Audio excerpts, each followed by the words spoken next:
Hey, it's the old man here, and you know who? How are you, lady? Are you okay? Are you? Yeah, got the sunshine. It's cold. Yeah, the days of wine and roses are over.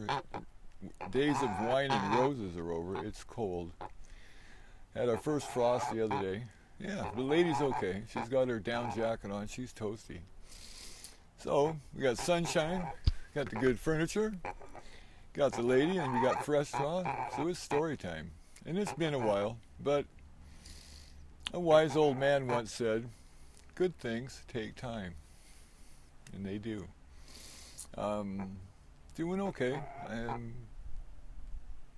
No bugs or nothing. I'm thankful for that. I did get my first thumbs down in 3 years, so I guess I'm doing pretty good. And whoever gave me the thumbs down, I'm sorry. I'll try and do better. So yeah. Oops. Good furniture, sunshine, story time. Part 2 of the train trip. And this is from Chicago to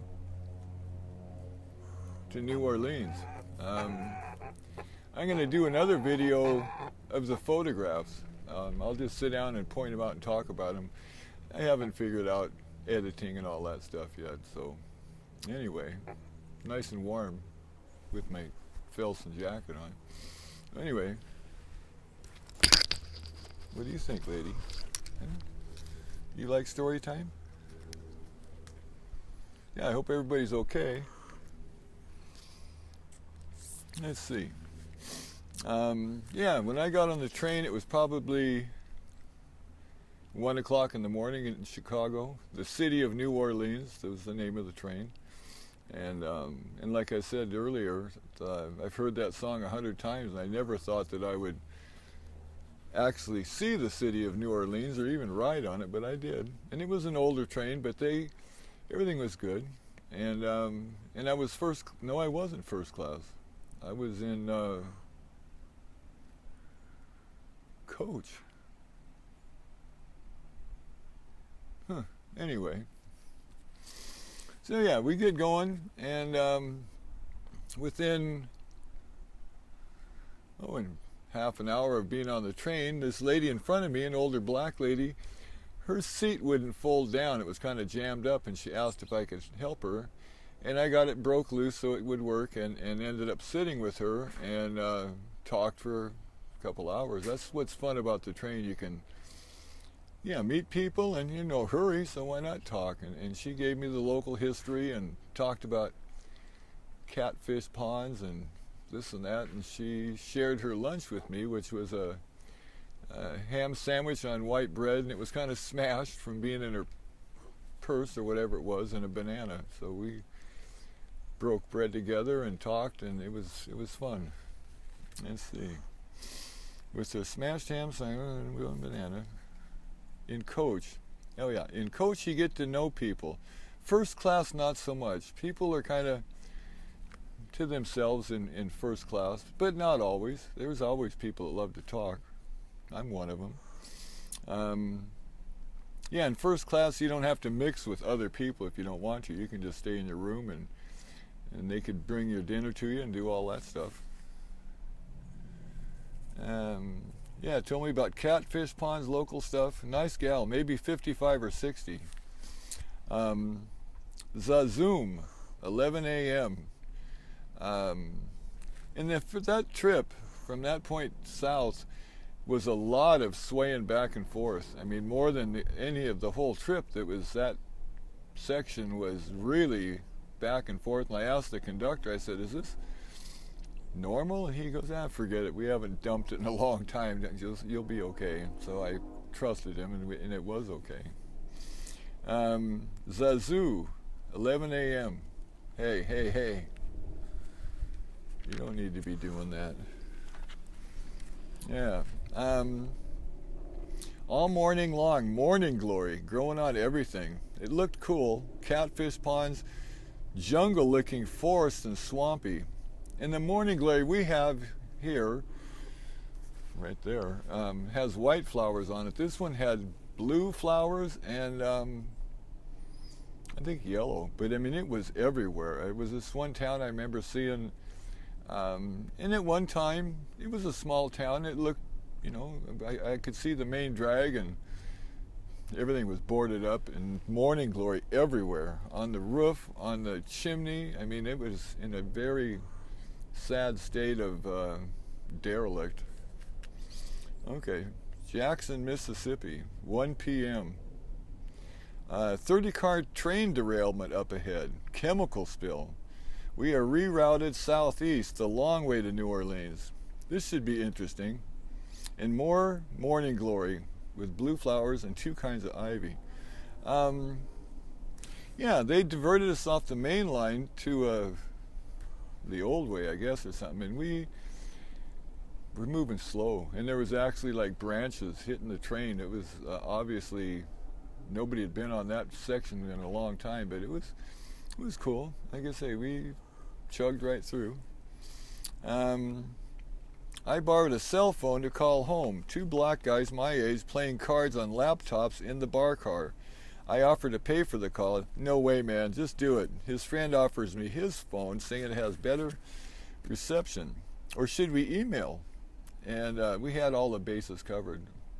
And like I say, this was before cell phones being popular. I mean, I didn't have one. No old Subarus yet. I just saw a nice 1948 Spartan trailer, though, just like I had at one time. Miles of power line roads and gas line easements, 50 feet wide, mowed grass, cut through the forest, and just plain dirt roads. Yeah, it was like forest and swamps and stuff, and then here were these sections. They may have been more than 50 feet, but just straight as an arrow, just wide open for the power lines and stuff.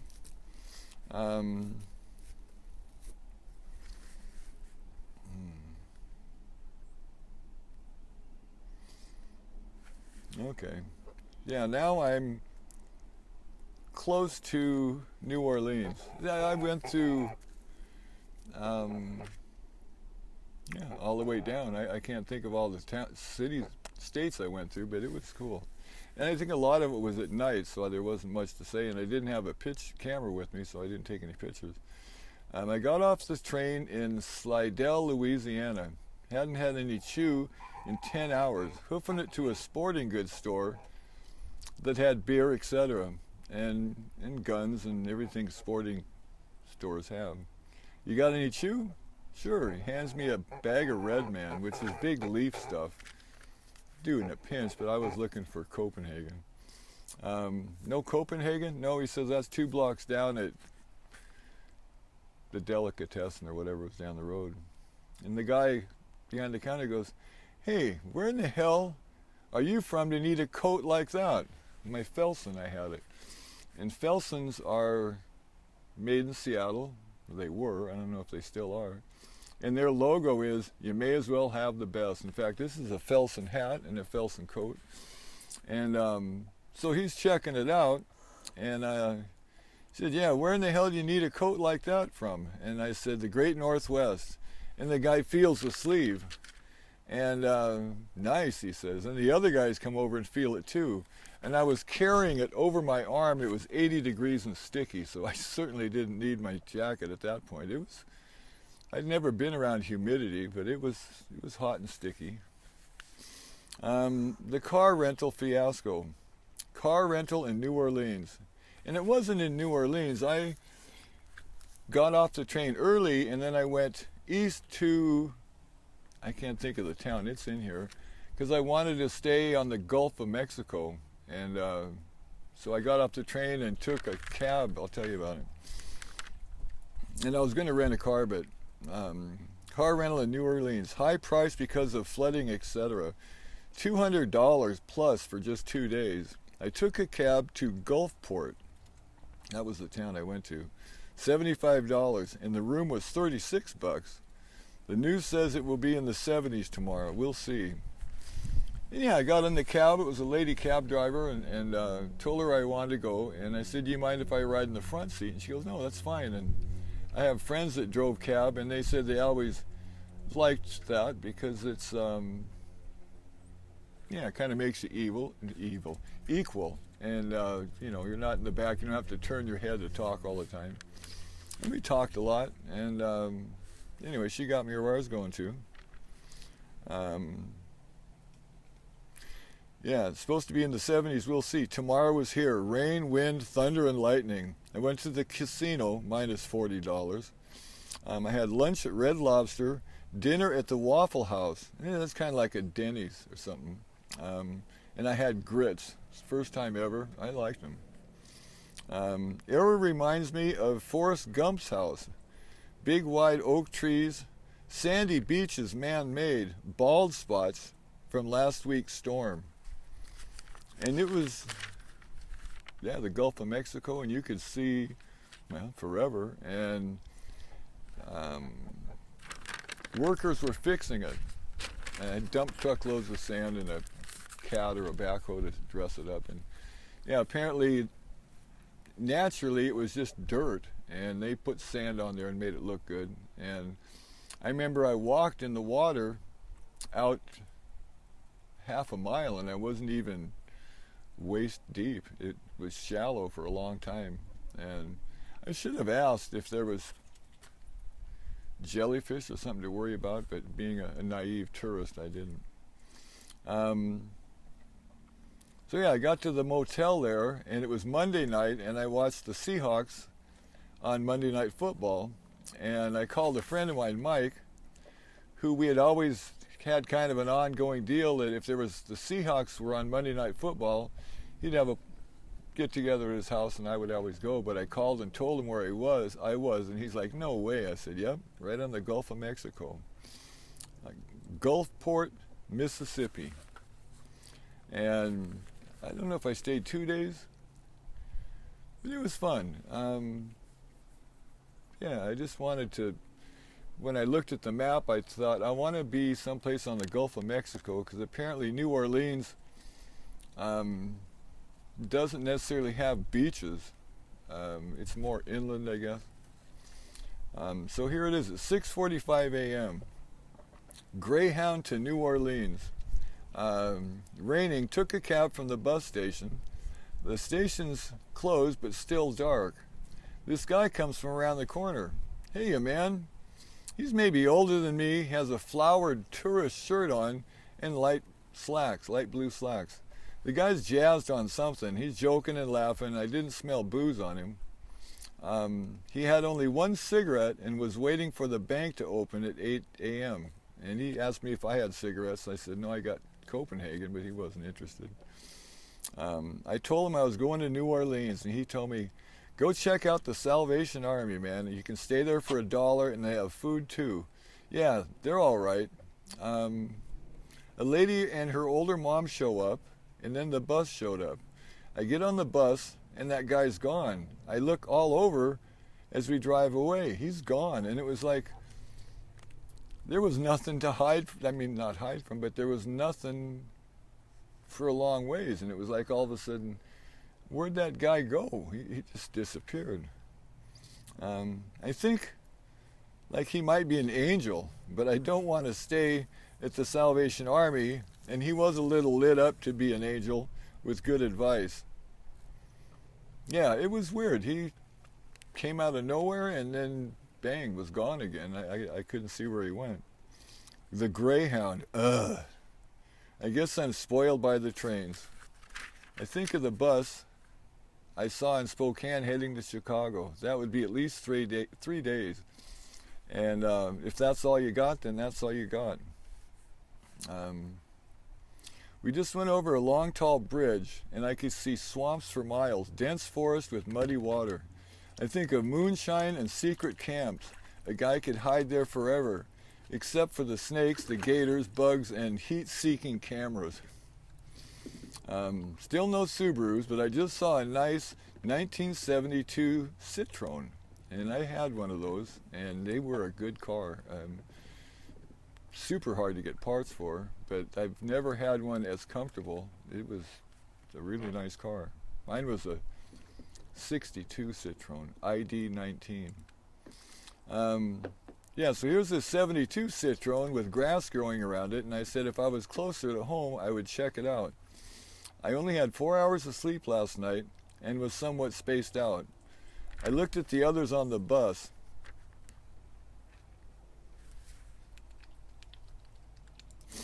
And on the bus, I meet this guy. He's a travel agent for 50 dentists that are going to go to New Orleans for a convention.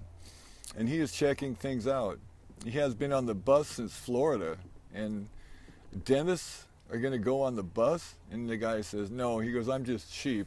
He wanted to take the bus, save the money, I guess, instead of flying to New Orleans from Florida. I looked at others on the bus. An old black guy, a gray-haired guy with a crumpled suit, and that was the dentist who was going to that check it all out for the convention.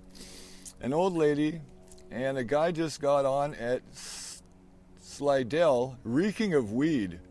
It's 7:30 a.m. and he's a stoned businessman, and he was suit and tie. I got to get to New Orleans. Now the traffic has stopped on the freeway. I can see all the antsy drivers.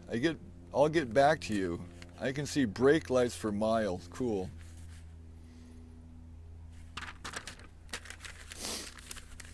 The Big Easy, 9:30 a.m.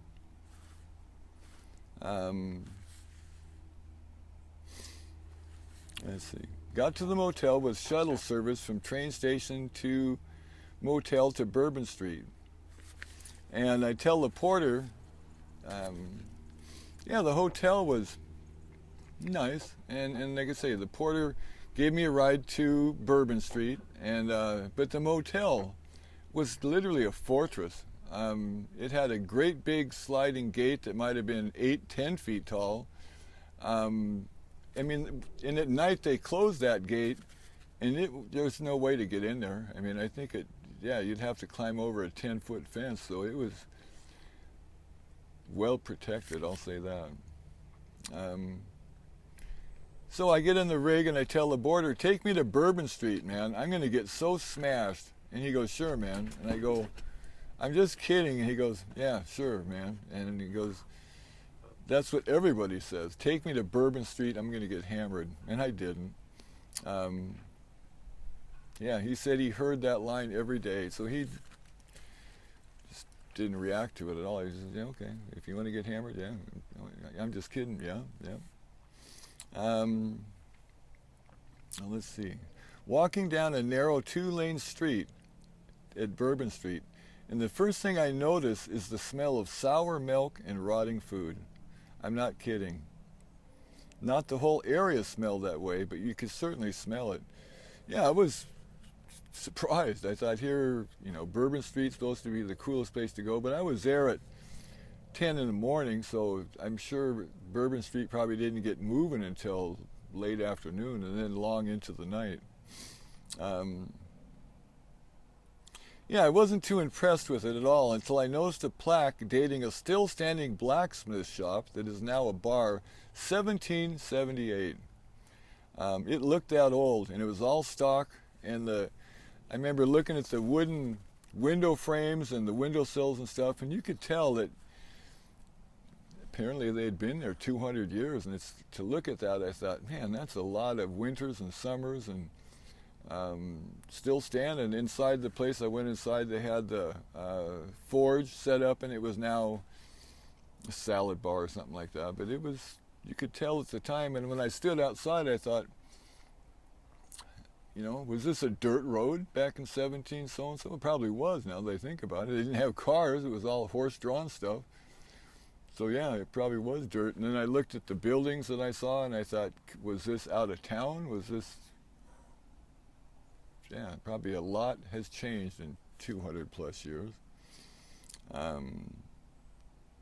Yeah, the neighborhood was over 200 years old, and I can't imagine a building standing there for over 200 years.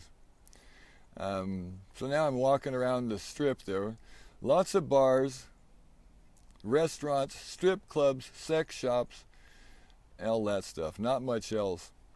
I was impressed with the true value hardware store on Bourbon Street. What a breath of fresh air. I got film for the camera, and I saw two mimes drinking coffee and smoking cigarettes, getting ready for work, question mark. They seemed pissed off and talking quietly. Yeah, they were just kind of off to the side, who knows, discussing work. I don't know. And I don't know what those guys do, but they were mimes, definitely. White face.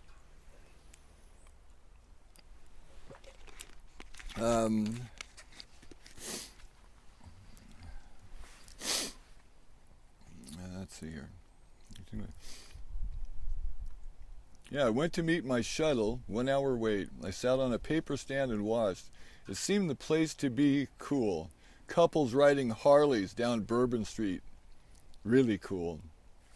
Yeah, there was strip clubs, bars, all that stuff. And then the dancing girls in the windows.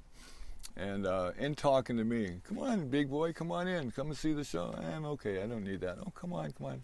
And in Seattle, as a kid, teenager, we saw the dancing girls in the window, and it was the same deal, trying to entice you to come in. And we used to joke with them and tease them. I didn't so much, but my friend was a lot more comfortable talking to girls, and yeah, he would tease them and say, hey, when you get off work, we'll get together, or whatever the case is. And they're like, no, their job was just to dance and beckon you to come in.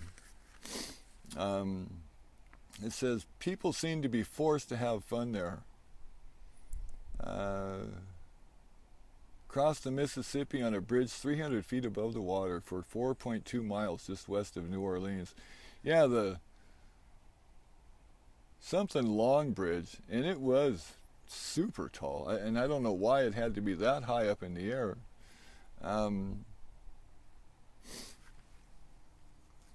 Yeah, Bourbon Street. I left there probably 3 o'clock. I had no desire to hang there after hours, and I didn't go anywhere on the whole trip after dark that I can remember, just because, yeah, I don't need to get in any trouble, or just didn't want to do that.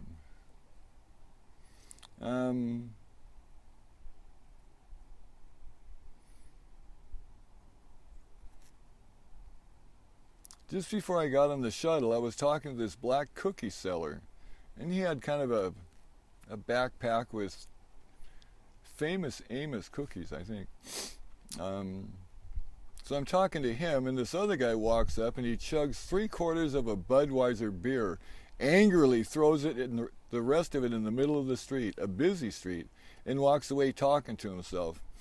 And I said, now that's what I thought Bourbon Street would be like, I said. And the guy, the cookie salesman, goes, hey, it's only 12:30, you just wait.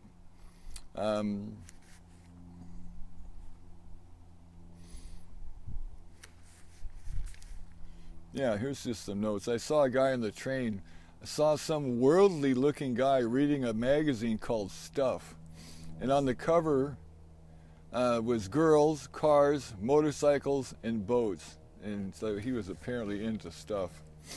I went back to the motel and walked to a big Goodwill store that was just maybe within a mile of the hotel.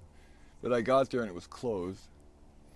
I walked by old dudes my age drinking straight from the 8 bottle, just sitting on the curb, and then kids across the street sitting around on junk furniture, and I stayed in after dark.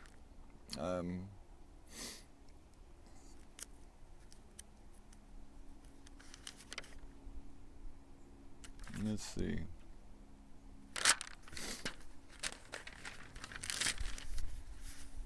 I walked around the hood. I counted 12 bail bond stores, all within 3 blocks of the courthouse and the jail and police station.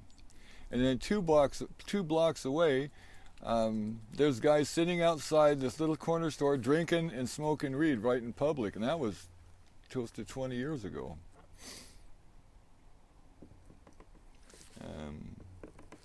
In these little stores, oh, here it is.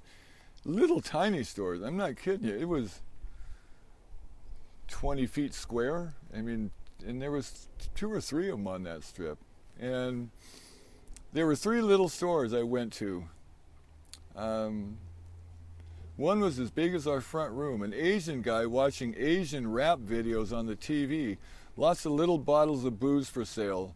He showed no emotion at all. And he was like behind a plexiglass wall, metal grating and stuff. And then all the stealable stuff was behind there. And I just thought, what a way to make a living.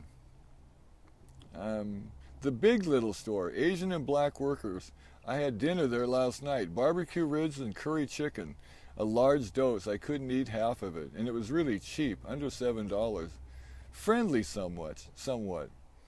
I didn't venture into the side streets, they looked rough. I did go 200 feet down a side street to Nick's Bar to get photos, and I'll have pictures that I'll show them to you. Yeah, I'm walking down the main drag, and to go off on the side streets, I didn't feel comfortable at all, and it was broad daylight. But I did go down and take pictures of that bar, and I walk up to the front door, and it's locked, and there's like a 2x4 and a chain, and the chain was so old, the links were worn down almost to breaking through. I mean, that bar could have been 150 years old. I mean, it looked really old, and I looked in the window, and there's like room for maybe 25, 30 people, and old chairs, and the floor reminded me, like up here, the old stores and stuff where the loggers used to walk with their cork boots on. There was kind of a worn path down the on the floor, and it was, yeah, old wooden floor that had been walked on for 100 years, maybe more, and had a picture of a great big face with an angry smile I wrote down.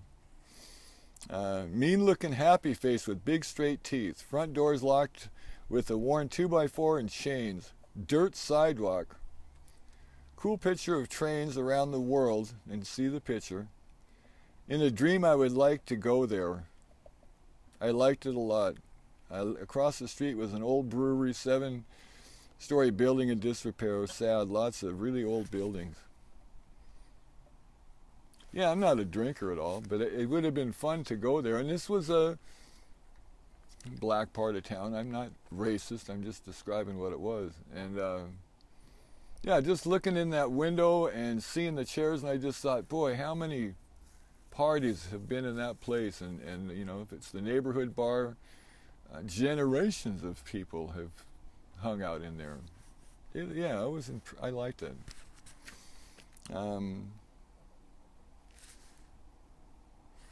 Okay. The road where the little stores were was at one time a high-class neighborhood. Really cool old homes, reworked into storefronts, 2 daily labor shops. And we used to go to them in Seattle. We called them the Millionaires Club. And he basically got there first thing in the morning, and guys would drive up, you, get in the truck, we're going, and at the end of the day, they paid you, and you were on your own. Hitchhike home or take the bus or whatever, but you had cash in your pocket when it was over. Yeah, I don't know.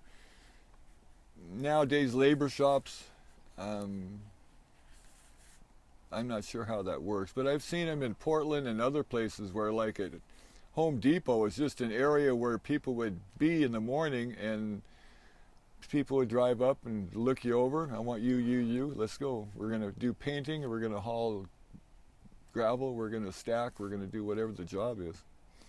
So I'm looking at this strip of old houses that are now business stores, and I was about to take a picture of the old houses at the labor shop. And this little black guy in his 30s comes up. Hey brother, don't be taking pictures of the hood. And I put the camera down, and he was on the sly. He's looking the other way, but he's talking to me, and we talked that way for 5 minutes before we looked at each other. So like, if you were observing us from a distance, you wouldn't even know we were talking, because it's like I'm not looking at him, he's not looking at me, but we're carrying on this conversation on the sly. Yeah, don't be taking pictures of the hood. I put my camera away.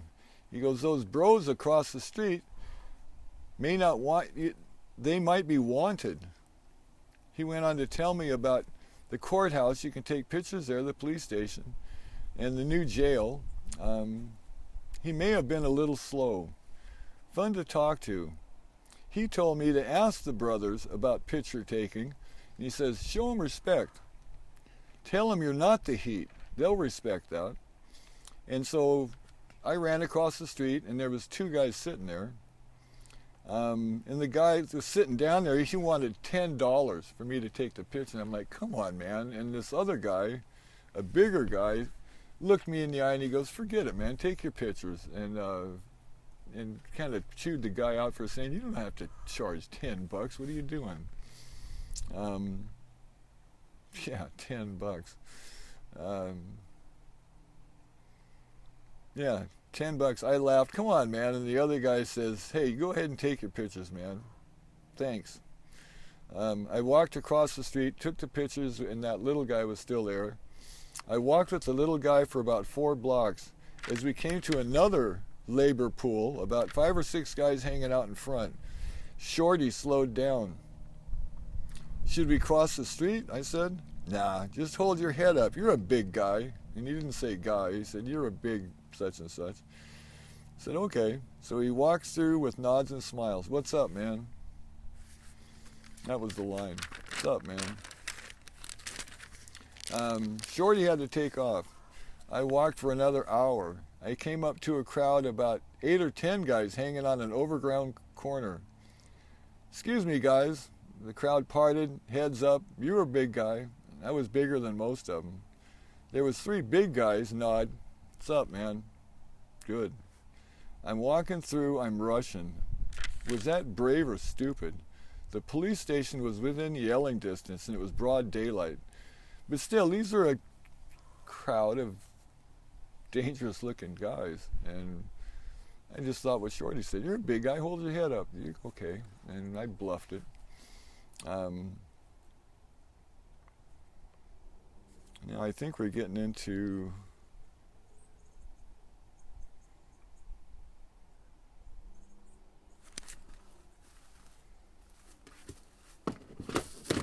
Lafayette, English carrying drag.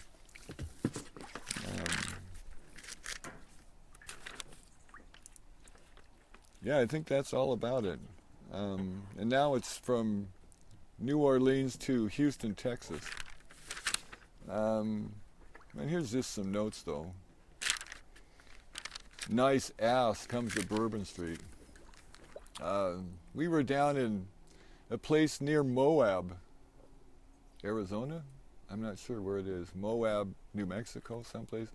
And there was a place called the Hole in the Wall. And somebody had bought this rock, basically, and it had a hole in it, and he made a really nice home.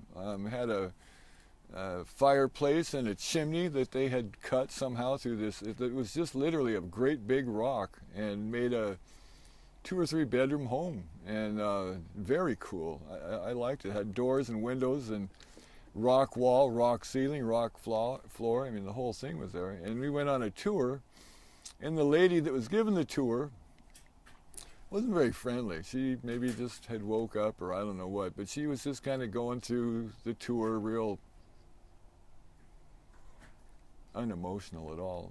And we're checking everything out.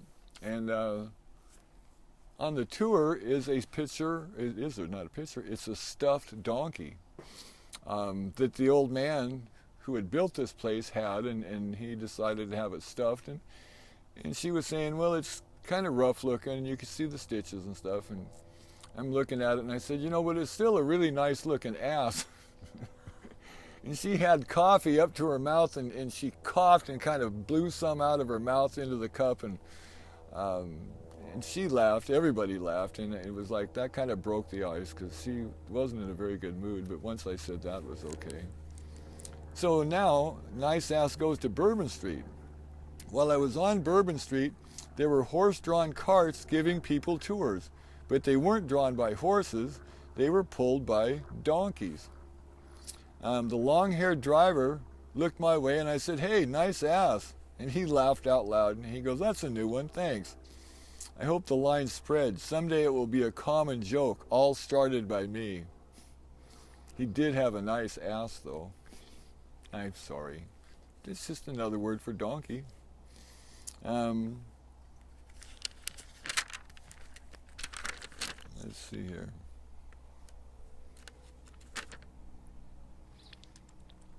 Yeah, the courthouse in New Orleans, all cement, and it had writing on the wall, like encased in the cement. This is a government of law, not of men. And then on one side of the door it says law, and the other side it says order. And on the back side it said, if we would be free men, we must obey the law. And then on one side of the door it said liberty, and the other side said justice. And it looked, I got pictures of it, I'll show it to you. It looked serious for a jail or whatever it was.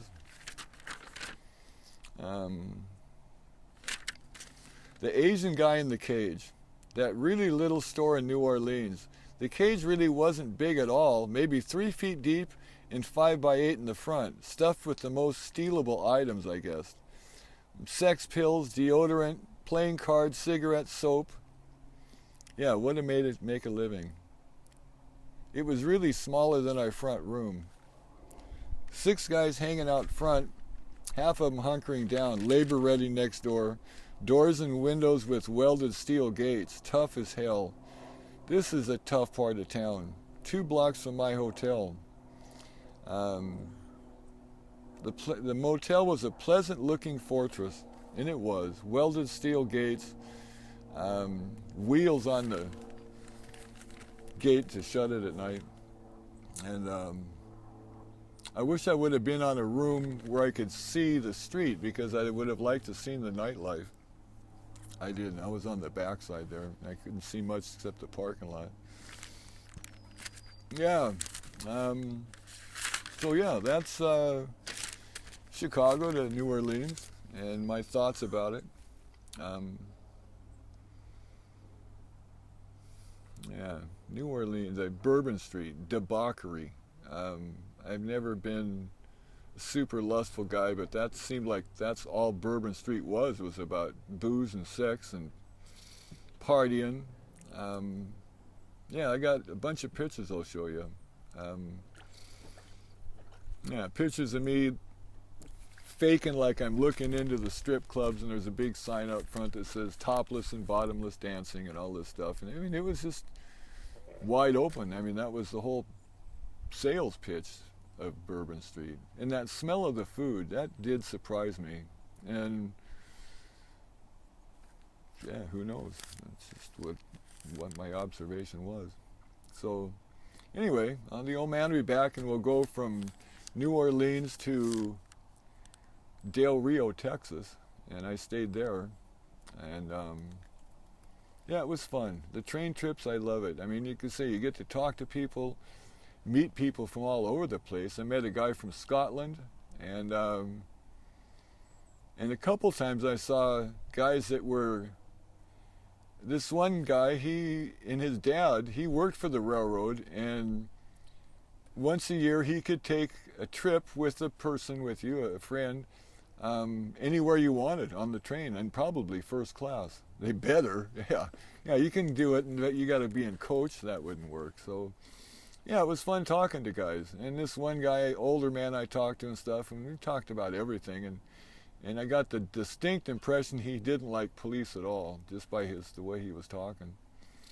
So anyway, everybody stay safe. I'll do the same. Sorry it took so long. It's just the way it goes. I get busy doing other stuff, and then it's like, Cal, it's been a month since I've done this. I got to get going. What do you think, lady? Come here. Honkers. You okay? Are you? Yeah, everybody wants to say hi. Sorry, she's got her mindset. I should have brought some grass or something. So, everybody stay safe. Thanks for stopping by.